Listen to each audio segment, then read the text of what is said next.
So a question we get asked frequently as well is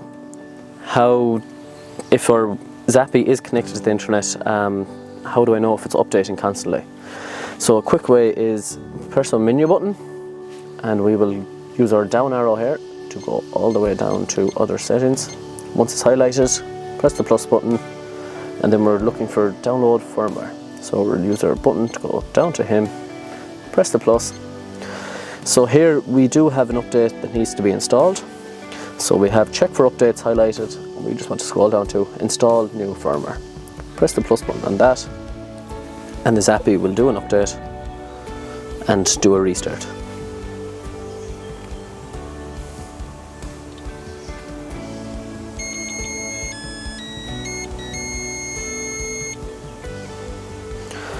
Now our Zappi is at the newest firmware update and will be running okay. Thank you.